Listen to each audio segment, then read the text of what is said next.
नमस्ते। आज हम किसी चुनाव का विश्लेषण नहीं कर रहे। नहीं, ये जमीन की आवाज और उसकी नब्ज को समझने की एक कोशिश है। हम राजनीति को नारों और भाषणों से परे देखने वाले हैं। इसे आंकड़ों और जमीनी हकीकत की कसौटी पर परखेंगे। असल में ये शासन के लिए डेटा इंजीनियरिंग का विज्ञान है और इसका मकसद किसी को जिताना या हराना बिल्कुल नहीं है। मकसद है उस रास्ते को रोशन करना जिस पर चलकर कोई भी जन केंद्रित नेता अपने विधानसभा क्षेत्र की तकदीर बदल सकता है। तो हमारा कैनवस है उत्तराखंड का लोहाघाट।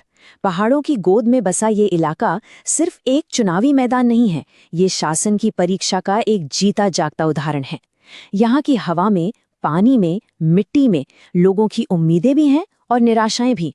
और हम इन्हीं भावनाओं को, इन्हीं जरूरतों को आंकड़ों के आईने में देखेंगे, ये समझने के लिए कि यहाँ के लोगों का असली जनादेश, असली फैसला क्या है। अक्सर हमें लगता है कि राजनीति मतलब ऊंची आवाज, बड़े बड़े वादे, रैलियों की भीड़। लेकिन ये एक भ्रम है। बल्कि सच तो ये है कि ये शोर जरूरी मुद्दों पर पर्दा डालने का काम करता है। असली राजनीति तो इस शोर के ठीक उलट खामोशी में काम करती है।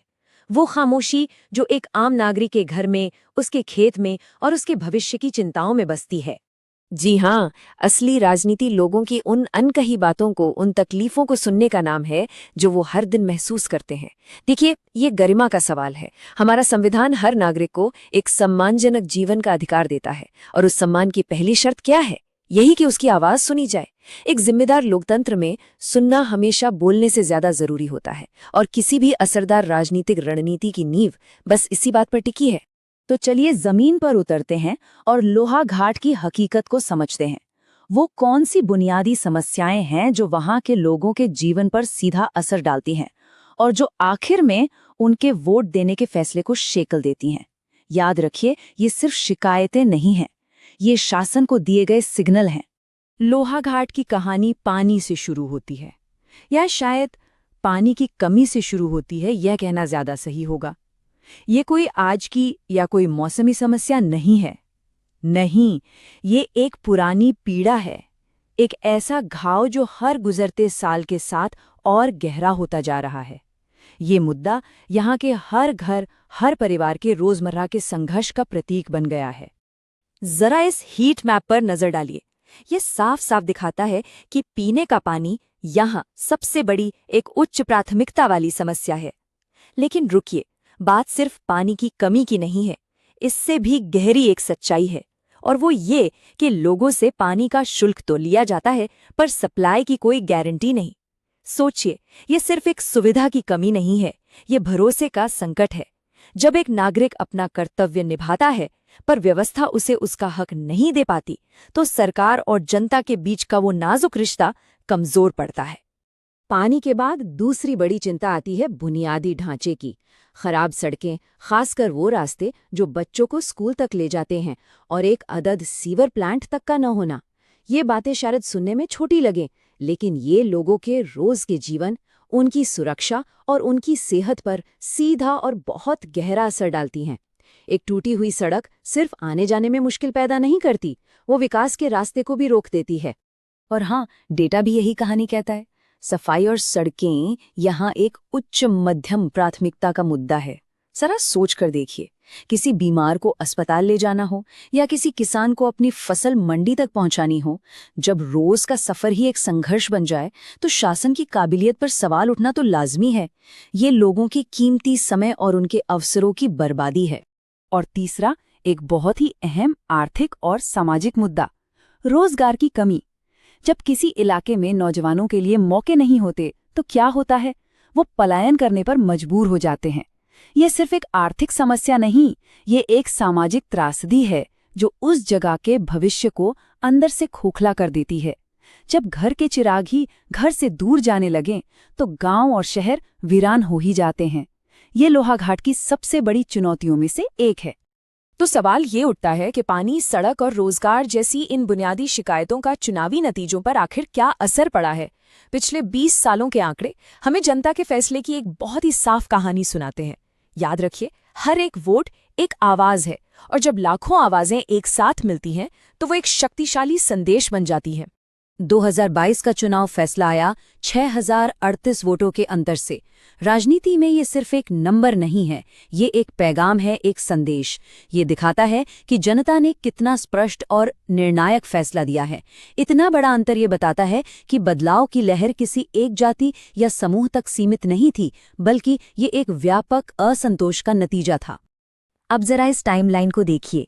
ये लोहाघाट के राजनीतिक मिजाज को दिखाती है। 2002 और 2007 कांग्रेस जीती, फिर हवा का रुख बदला। 2012 और 2017 में बीजेपी ने बाजी मारी और 2022 में पेंडुलम फिर दूसरी तरफ घूमा और कांग्रेस की वापसी हुई। ये पैटर्न क्या बताता है? ये साफ बताता है कि लोहाघाट एक स्विंग सीट है। यहाँ के मतदाता किसी एक पार्टी से बंधे हुए नहीं हैं। वो काम और नतीजों के आधार पर अपना फैसला बदलते हैं और ये एक परिपक्व लोकतंत्र की निशानी है। और ये चार्ट कहानी को और भी दिलचस्प बना देता है। ध्यान से देखिए, 2012 में बीजेपी का वोट शेयर 59% के शिखर पर था, एक जबरदस्त जीत। लेकिन 10 साल बाद 2022 तक आते आते कांग्रेस 51.65% वोट शेयर के साथ जीत गई। ये एक जबरदस्त उलटफेर है। ये दिखाता है कि सिर्फ 10 साल के अंदर मतदाता का विश्वास एक पाले से पूरी तरह दूसरे पाले में चला गया। तो सवाल ये है कि आखिर ऐसा हुआ क्यों? तो अब हम असली सवाल पर आते हैं। ये चुनावी उतार चढ़ाव क्यों होते हैं? इन नतीजों के पीछे कौन सी ताकतें काम कर रही हैं? चलिए अब आंकड़ों से एक कदम आगे बढ़ते हैं और उन गहरी प्रणालीगत वजहों का विश्लेषण करते हैं जो लोहाघाट की राजनीति को दिशा देती हैं। हमारा ध्यान किसी व्यक्ति पर नहीं, बल्कि उस सिस्टम पर होगा जिसने इन नतीजों को जन्म दिया। ये स्लाइड मौजूदा विधायक की रणनीतिक स्थिति का एक निचोड़ है। एक तरफ उनकी ताकत है, उनकी साफ छवि और गहरी स्थानीय जड़ें, तो दूसरी तरफ एक बड़ा खतरा भी है, अपनी ही पार्टी का कमजोर संगठन और साथ ही राज्य और राष्ट्रीय स्तर पर बीजेपी का जबरदस्त प्रभाव। तो फिर अवसर कहाँ है? अवसर ठीक वहीं है जहां समस्या है, यानी पानी और सड़क जैसी शासन की कमियों को उजागर करने में। और सबसे बड़ी चुनौती, राष्ट्रीय मुद्दों पर होने वाले ध्रुवीकरण से बचना, जो स्थानीय मुद्दों को आसानी से निगल सकता है। तो यहाँ जीत का फॉर्मूला क्या है? कुछ बातें बिल्कुल साफ हैं। पहली और सबसे अहम बात, पानी और सड़क जैसे स्थानीय मुद्दे राष्ट्रीय लहर पर हमेशा भारी पड़ते हैं। दूसरी बात, जीत के लिए आपको गैर पारंपरिक गठजोड़ बनाने पड़ते हैं। डेटा बताता है कि बीजेपी की ताकत राजपूत वोटों के एकजुट होने से आती है, जबकि कांग्रेस की जीत अनुसूचित जाति, ब्राह्मण और व्यापारी समुदायों को एक साथ लाने पर टिकी है। यानी ये सामाजिक इंजीनियरिंग का एक बहुत ही पेचीदा खेल है जो जमीन पर खेला जाता है। तो ठीक है, हमने अब तक समस्या को समझा, उसके कारणों का विश्लेषण किया, लेकिन विश्लेषण का असल मकसद तो समाधान खोजना है ना? तो अब हम एक ऐसे रणनीतिक ढांचे की बात करेंगे जो सिर्फ चुनाव जीतने का नहीं, बल्कि एक असरदार और जन केंद्रित शासन देने का रोड मैप हो सकता है। इसे चतुर्मुख सिद्धांत का नाम दिया गया है। ये एक 4 आयामी रणनीति है। सीधी भाषा में कहें तो ये चुनावी, संगठनात्मक, नैरेटिव और संसाधन, इन चारों ताकतों को एक साथ लाकर पानी, सड़क और रोजगार जैसे मुद्दों को हल करने का एक तरीका है। इसका सिर्फ एक लक्ष्य है, एक ऐसा अभियान बनाना जो चुनाव भी जीते और जनता का दिल भी, ताकि सही मायने में एक जन केंद्रित शासन की नींव रखी जा सके। इस रणनीति के 4 बिल्कुल साफ स्तंभ है। पहला, चुनावी, यानी डेटा का इस्तेमाल करके बूथ दर बूथ काम करना, क्योंकि हर एक वोट मायने रखता है।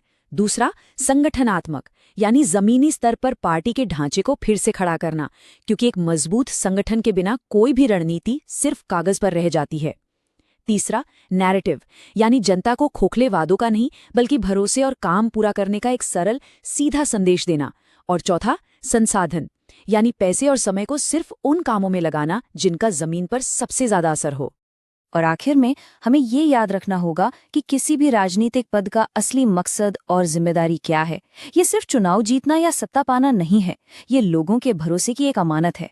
जब लोग आपको अपनी समस्याएं बताते हैं, अपनी शिकायतें देते हैं, तो वो आपको अपना डेटा देते हैं, अपना भरोसा सौंपते हैं। भारत के डीपीडीपी कानून के तहत भी इस डेटा और इस भरोसे को संभालना, उसकी निजता का सम्मान करना और उसका इस्तेमाल सिर्फ और सिर्फ उनकी भलाई के लिए करना, यही नेतृत्व की सबसे बड़ी जिम्मेदारी है। ये एक बहुत ही ताकतवर बात है जो इस पूरे विश्लेषण का सार है। अगर आप भीड़ खरीद सकते हैं तो आप शोर किराए पर ले सकते हैं। अगर आप जीत चाहते हैं तो भरोसा कमाएं।